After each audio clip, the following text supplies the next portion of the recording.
प्रेम Yadav criminal था, कहीं FIR थे, कहीं ये विषय उनकी वजह से इतनी बड़ी घटना हुई। सर आपने परिवार में गया, परिवार के और जो पूरे जिला पंचायत सदस्य उनकी पत्नी मिली होंगी, तो उनसे क्या कुछ बातें हुआ, उन्होंने क्या उनसे सारी जानकारी ली गई है, जिसको माननीय राष्ट्रीय अध्यक्ष जी से अवगत करा दिया जाएगा। सारी जानकारी मिली है और परिवार क्या कुछ इस मामले इस कांड में क्या आप देखते हैं, किस नज़र से देखते हैं जो कांड हुआ है, किसकी लापरवाही से हुआ है ये प्रशासन की लापरवाही है। प्रशासन की लापरवाही की वजह से ये कांड हुआ। अगर भूमि विवाद था भी तो निपटाने की जिम्मेवारी रेवेन्यू विभाग की थी। अगर तनाव था तो उसको निपटाना पुलिस विभाग को था। तो पुलिस और रेवेन्यू तो 4 दिन के बाद पुलिस के कुछ अधिकारी और रेवेन्यू के अधिकारी सस्पेंड हुए हैं। सस्पेंशन क्या सज़ा है? सज़ा तो ये है कि अब 6 जिंदगियाँ तो वापस नहीं आ सकती, तो नहीं आ सकती तो उन अधिकारियों पर एफआईआर होना चाहिए। और सत्यप्रकाश दुबे के परिवार खत्म किया, उसका आरोपी गिरफ्तार हो गया, जानकारी सब हो गया है, लेकिन प्रेमचंद यादव के कौन मारा ऐसा भी खुलासा नहीं हो पाया, क्या कहेंगे इसके आप? सब लोग जानते हैं, पूरा जग जाहिर हो चुका है कि प्रेमचंद यादव की हत्या पहले हुई, किन लोगों ने किया। आज उनकी प्रेम यादव की धर्मपत्नी हम लोगों से बता रही थी कि पुलिस ने जो एफआईआर किया, सादे कागज़ पर दस्तखत करा करके एफआईआर स्वतः लिख लिया और फिर हम लोग कोशिश कर रहे हैं कि वकील लगा के जो सही घटना की तहरीर हो, फिर कप्तान से बात होगी, या तो मुकदमा बढ़ाएं और नहीं तो एफआईआर इनकी पुनः से लें।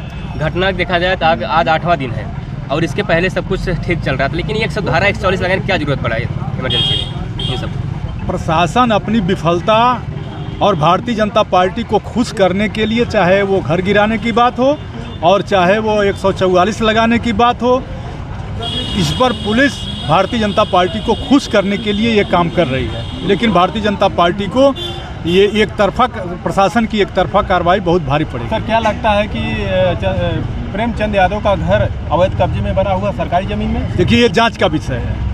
ये जांच का दो बार पैमाइश हुई और कल जो पैमाइश हुई उसमें कहीं सीमान मिल नहीं रहा है। आज फसल लगी हुई है, फसल आज आप एक आम आदमी भी दरखास्त दे कि हमारी फसल नाप दो, तो यही प्रशासन कहता है धान लगा है, इस समय नहीं नापी हो सकती, खेत कटने के बाद नापी होती। तो धान कट जाए, धान कटने के बाद उसकी नापी होगी और नापी के उपरांत अगर घर पड़ता है तो उस पर विचार करे सर प्रशासन कि कैसे उनकी बिना मर्जी के खिलाफ बन गया क्या घर।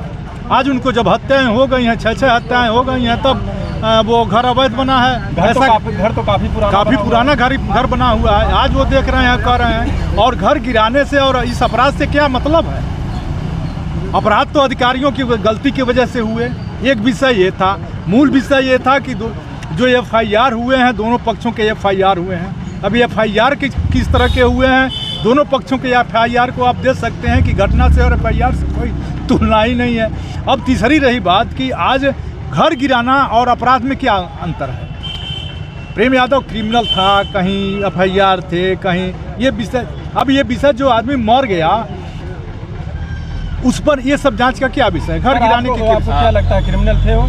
कहीं नहीं क्रिमिनल होते तो पुलिस बताए ना, हम क्या जानते हैं? भूमाफिया थे, जमीन कब्जा करते थे।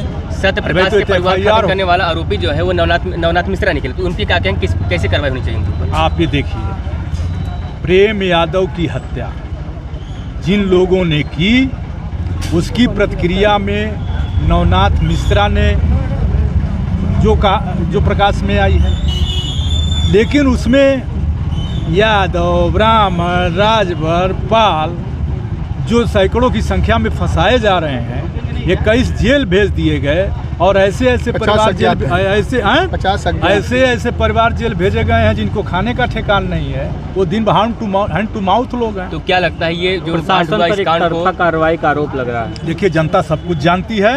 अगर प्रशासन एक तरफा कार्रवाई करेगा तो भी जनता नोटिस लेती है। नहीं सर, आपको क्या लग रहा है एक तरफा कार्रवाई हो रही है? बिल्कुल, प्रशासन एक तरफा कार्रवाई नहीं करता तो आप ये बताइए कि 144 धारा लगा करके प्रतिनिधिमंडल को रोकने का प्रयास किया गया और उसके बाद से एक तरफा कार्रवाई नहीं करता तो प्रशासन की जिम्मेवारी थी कि दोनों पक्षों को जो सरकारी सहायता थी वो पहुंचानी चाहिए, दोनों पक्षों के एफआईआर निष्पक्ष करनी चाहिए, अधिकारियों पर कार्रवाई करना चाहिए।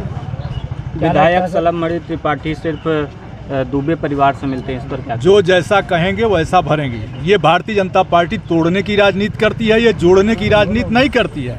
अगर ये जोड़ने की राजनीति करती तो इंडिया का गठन नहीं करना पड़ता। इसीलिए जोड़ने की राजनीति समाजवादी पार्टी करती है। हम मानव द्वारा मानव पर किए गए अपराधों पर के अपराध में हम पीड़ित का पक्ष लेते हैं। समाजवादी जाति, हाँ, पीड़ित परिवार के पास भी हम लोग दुबे परिवार आप गए थे सर? हाँ, वहाँ अभी पहुँच रहे हैं हम लोग वहाँ ना, अभी तो पहुँच रहे हैं। बाकी नेता हमारे प्रतिनिधिमंडल के पहुँच गए, मैं भी पहुँच रहा हूँ।